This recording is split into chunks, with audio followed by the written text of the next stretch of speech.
الحمدللہ رب العالمین والصلاة والسلام علی اشرف الانبیاء والنبیین والرسل وعلی آلہ واصحابہ وازواجہ واہل بیتہ اجمعین اما بعد۔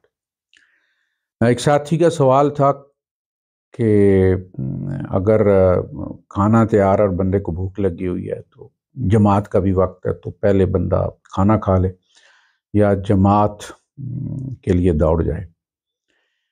تو اس کے بارے میں تو نبی کریم صلی اللہ علیہ وسلم کا واضح حکم موجود ہے کہ پہلے کھانا کھاؤ اور پھر جا کے نماز پڑھو، یعنی بجائے اس کے کہ آپ نماز میں ہوں اور دل آپ کا روٹی کے پیچھے بھاگ رہا ہو۔ لیکن اسی لیے اللہ پاک نے انسانوں میں سے رسول بنائے جو انسانی فطرت کو سمجھتے ہیں۔ فرشتوں کو یہ بات نہیں پتہ زندگی بھر انہوں نے بھوک لگی ہے نہ وہ کھاتے ہیں، وہ تو اللہ کے ذکر سے ریچارج ہوتے رہتے ہیں۔ حضور کو پتہ ہے کہ جب بندے کو بھوک ہوتی ہے تو بندہ کسی بھی جگہ ہو دل اس کا روٹی میں اٹکا ہوا ہوتا ہے۔ ہمیں پتہ ہے عصر کے بعد ہمارے کیا پروگرام بننا شروع ہو جاتا ہے روزے کی حالت۔ اب یہ بھی کیوں گا پیوں گا، اب 7 اپ بھی ساتھ رکھنی ہے، فلاں فروٹ چاٹ بنانی ہے، انگور کے بھی 4 6 ٹکڑے کرنے مزے لینے کے لیے، اس لیے کہ وہ فور پلے ہوتا ہے ہمارا افطاری کا، اس کو بھی 4 ٹکڑے کرنے سے مزہ آتا ہے ہمیں، چاٹ تیار ہو رہی ہے۔ تو بندہ نماز میں آیا اور پھر وہ کہہ رہا ہے کہ پیاز بھی آج کاٹوں گا اور کھیرا بھی کروں گا اور اس میں تھوڑا سا چقندر بھی ڈال لوں گا اور پھر فلاں چیز بھی ڈال لوں گا، تو نماز کہاں ہے؟ تو روٹی کے پیچھے بھاگ رہے۔ تو اللہ کے رسول صلی اللہ علیہ وسلم نے فرمایا کہ پہلے اس کا منہ بند کرو، معدے کا منہ بند کرو، تاکہ تمہارا یہ جو منہ کہہ رہا ہے وہ اندر سے کہے، توجہ کے ساتھ کہے، ارتکاز کے ساتھ کہے۔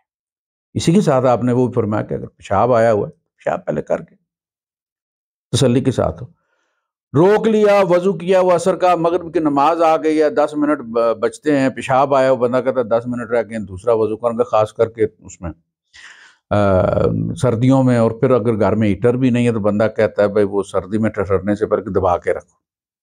اب پیشاب بھی روکا ہوا ہے اور نماز 10 منٹ دور ہے تو پھر وہ نماز پڑھے گا، نماز میں بھی 10 منٹ لگ جائیں گے، تو وہ تو پھر اسی میں صاحب پیشاب کے پیچھے پڑا رہے گا۔ اب کتنی گنجائش ہے باقی، پوری ہو جائے گی نماز یا چھوڑ کے جانا پڑے گا، تو نماز کہاں ہے؟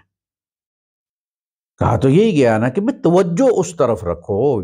نماز جو ہے وہ ارتکاز کی تربیت کرتا ہے کہ اللہ کی طرف دھیان رہے، تو بہتر یہی ہے کہ آپ پہلے کھانا کھا لیں اور پھر تسلی کے ساتھ جا کے اپنی جماعت نہیں ملی اپنی نماز پڑھ لیں۔ نماز پڑھنی ہے نا۔ اسی طرح سے تکبیر اولیٰ کے بارے میں بھی ہمارے یہاں ایک مسکنسیپشن ہے۔ تکبیر اولیٰ کا مطلب کیا ہے؟ پہلی تکبیر۔ تو پہلی تکبیر ختم تبھی ہوگی نا جب دوسری تکبیر آپ کہیں گے۔ دوسری تکبیر تک پہلی تکبیر چل رہی ہے نا۔ نماز کا بھی یہی ہے، زور کی نماز عصر کی اذان تک ہے اس کا وقت، یہاں تک کہ اگر آپ نے 1 رکعت عصر کی اذان سے پہلے پڑھ رہی ہے اور پھر اس کے بعد اذان ہو گئی عصر کی، تو آپ کی قضا نہیں، آپ کی ادا ہوئی ہے، آپ کو مل گئی۔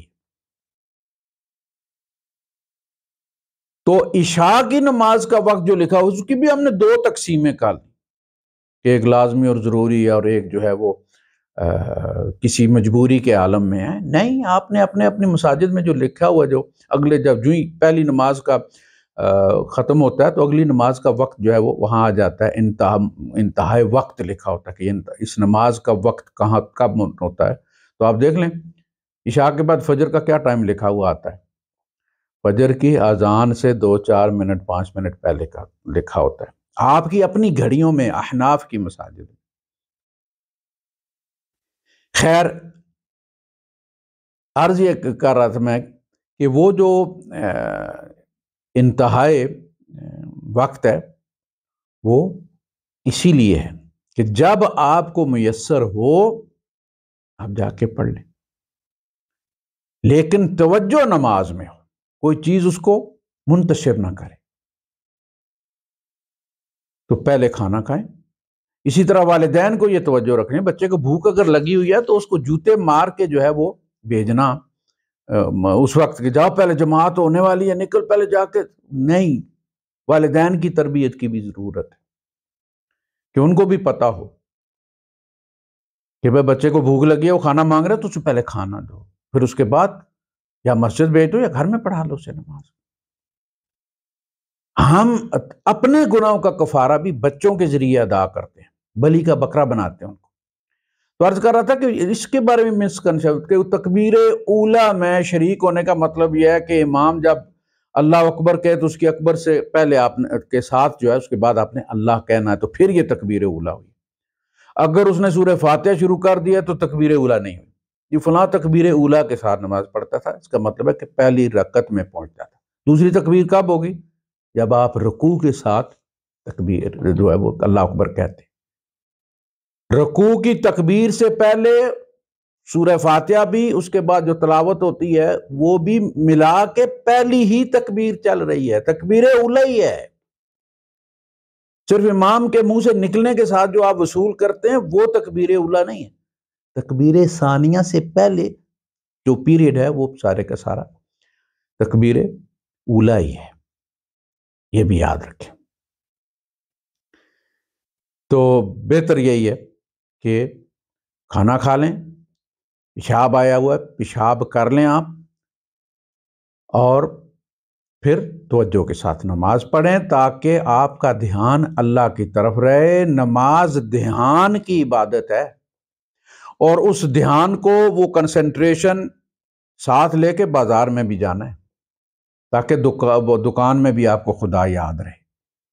وہ جو شمع بینی ہوتی ہے نا، وہ جو ہپناٹزم والے اور ٹیلی پیتھی والے کرتے ہیں، تو ایک عرصے تک وہ شمع کو دیکھتے رہتے ہیں یہاں تک کہ وہ ان کی کنسنٹریشن جو ہے وہ اس حد تک بڑھ جاتی ہے کہ وہ شمع ان کے ماتھے میں ہی بن جاتی ہے، پھر انہیں شمع رکھنے کی ضرورت نہیں پڑتی، جہاں آنکھیں بند کرتے ہیں وہ شمع جلا لیتے ہیں۔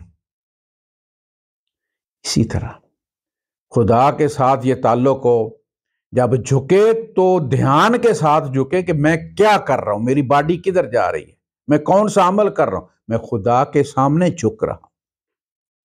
سر سجدے میں ہو تو پتا ہو کہ سر رب کے قدموں میں ہے، میں نے اپنا آپ ختم کر دیا ہے۔ یہ حد ہوتی ہے، جسٹ بو ڈاؤن جو ہوتا ہے، وہ جو کراٹے والے عمومی کرتے ہیں ایسے کر کے، یہ بھی بڑی بات ہے، یہ بھی بڑی بات ہے۔ تو سر مٹی میں رکھ دینا، سجدے کی اصل تو یہی ہے نا۔ اللہ کے رسول صلی اللہ علیہ وسلم جس دن بارش ہوتی تھی، مسجد ٹپکتی تھی، تو آپ جب سر اٹھایا کرتے تو آپ 10 دفعہ آپ کے ماتھے پہ کیچڑ لگا ہوتا تھا۔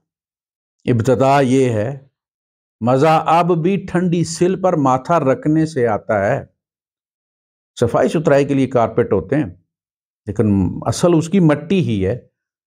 مٹی کو تصور کر کے سر رکھا جاتا ہے کہ میں نے اپنا آپ، سب سے بڑی چیز یہی ہے نا، یہی کھڑی تھی نا، اس کو جب اپنی آپ ماؤنٹ ایوریسٹ کو رکھ دیتے ہیں قدموں میں، تو اس کے بعد باہر جا کے خدا سے جھگڑا ہو سکتا ہے، لیکن ہم کرتے ہیں۔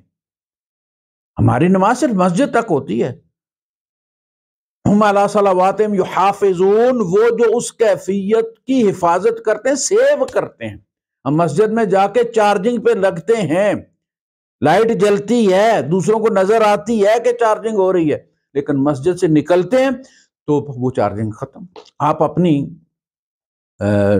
وہ جو ایمرجنسی لائٹ ہوتی ہے صبح لگا دیں آپ اس کو چارجنگ پہ، اور تسلی رکھیں کہ اب جب لوڈ شیڈنگ ہوگی تو ایک دم سے جل جائے گی، روشن کر دے گی ہر چیز، اور پتہ چلتا ہے کہ جناب جو ہی لائٹ گئی وہ جلی، آپ اس کو آن آف کر کے دیکھ رہے ہیں، پتہ چلا اس نے تو جمع کی ہی نہیں، وہ سیونگ ہی نہیں ہوئی چارجنگ کی۔ ہمارا پوری سوسائٹی کا یہی حال ہے موسٹلی، کہ ہم دیکھیں گے مسجدیں بھری ہوئی ہیں، ون پونے کاری آگے کھڑے ہیں، تلاوت کر رہے ہیں پیچھے، نہ ان کی چارجنگ محفوظ ہے، نماز محفوظ ہے، نہ پچھلوں کی نماز محفوظ ہے۔ یہ وضو کی حالت میں آ کے پانی ڈالتے ہیں دودھ میں اور بیچتے ہیں مزے کے ساتھ، کچھ بھی نہیں ہوتا، چارج ہی ہونی، وہ ہاتھ رکتے نہیں ہیں، چونکہ وہ خدا کے سامنے صرف مسجد میں تھے اپنے تئیں۔ اگر حقیقت میں خدا کے سامنے ہوتے تو خدا ہر جگہ، وہ جب یہ کہتا ہے وہ معکم اینما کنتم، وہ تمہارے ساتھ جہاں کہیں تو وہ کیا تقاضا کر رہا ہے کہ تم کھیت میں ہو، عدالت میں ہو، تم دکان میں ہو، تم کہیں کسی جاب پہ ہو، خدا تمہارے ساتھ ہے، واللہ بما تعملون بصیر، جو تم کرتے ہو وہ دیکھتا بھی ہے، اس کے بارے میں باخبر بھی ہے۔ ہوا معکم اینما کنتم واللہ بما تعملون بصیر۔ ما یکون من نجوی ثلاثۃ الا هو رابعهم، تین سرگوشی کرنے والے نہیں ہوتے کہ وہ ان کا چوتھا ہوتا ہے، ولا خمسۃ الا هو سادسهم، پانچ نہیں ہوتے چھٹا وہ ہوتا ہے۔ کیا سمجھتے ہو تم لوگ؟ یعنی یہ اگر تصور ہمارا، سب سے بڑی جو تربیت ہے نا وہ نماز ہے اس کام کے لیے، کہ کنسنٹریشن میں آپ اتنے، جس طرح وہ شمع بینی والا میں نے عرض کہا، وہ جہاز میں بیٹھا ہوتا ہے، آنکھیں بند کرتا ہے، شمع جل لیتی ہے، اب اسے سامنے جلانے کی ضرورت نہیں، اس کے اندر چلی گئی ہے۔ اگر وہ چیز تمہیں نماز سے نہیں ملی تو کم تولتے ہوئے، کم ماپتے ہوئے، دودھ میں پانی ڈالتے ہوئے، ملاوٹ کرتے ہوئے خدا یاد نہیں آیا تو کوئی نماز نہیں ہے بھائی صاحب، یہ فزیو تھراپی تھی بس۔ تو وہ کنسنٹریشن تبھی ہوتی ہے، بھوک لگی ہے، بھوک کو مٹا کے آؤ، شاب شب آیا ہوا ہے، صاف ستھرے ہو کے تسلی کے ساتھ اللہ کے سامنے کھڑے، اور صرف وہ اور تم ہو، سوچ سوچ کے پڑھو کیا کرنے جا رہے ہو، رکوع میں جا رہا ہوں میں، جھک گیا ہوں رب کے سامنے، سجدے میں جا رہے ہو، اپنی ہائیسٹ چیز، وہ جس کو آپ ٹوپی پہناتے ہیں، عزت دیتے ہیں، اس کو پگ پہناتے ہیں، وہ پگ اب رب کے قدموں میں رکھ دیا۔ اس کا مطلب کیا ہے؟ اس کا مطلب ہے کہ اب ختم ہو گیا، میری میں ختم ہو گئی، نہیں ختم ہوتی، ہم نے سپ پال کے رکھا ہوتا ہے، یہ صرف ڈرامہ ہوتا ہے، جیسے وہ ڈرامے میں ہوتے ہیں نا، میاں بیوی ہوتے ہیں، جبکہ وہ حقیقت میں میاں بیوی نہیں ہوتے، وہ ماں باپ ہوتے ہیں لیکن وہ حقیقت میں ماں باپ نہیں ہوتے۔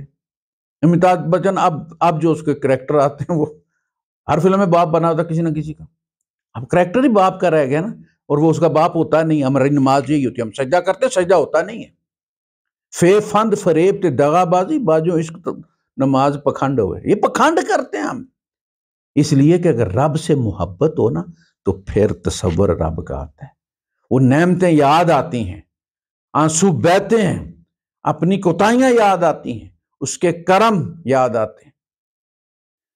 وہ میرے بیٹے نے ایک دفعہ لکھا مجھے کہ ابو آئی لو یو، تو مجھے تعجب ہوا، میں خود بھی اتنا ووکل نہیں ہوں، ابو سے محبت کرتا تھا لیکن کبھی کہنا نصیب نہیں ہوا، ابو ہم سے محبت کرتے تھے کبھی کہہ نہیں سکے، پتہ نہیں میرے ساتھ ہمارے ساتھ یہ ہوتا ہے یا دوسروں کے ساتھ بھی یہ ہوتا ہے۔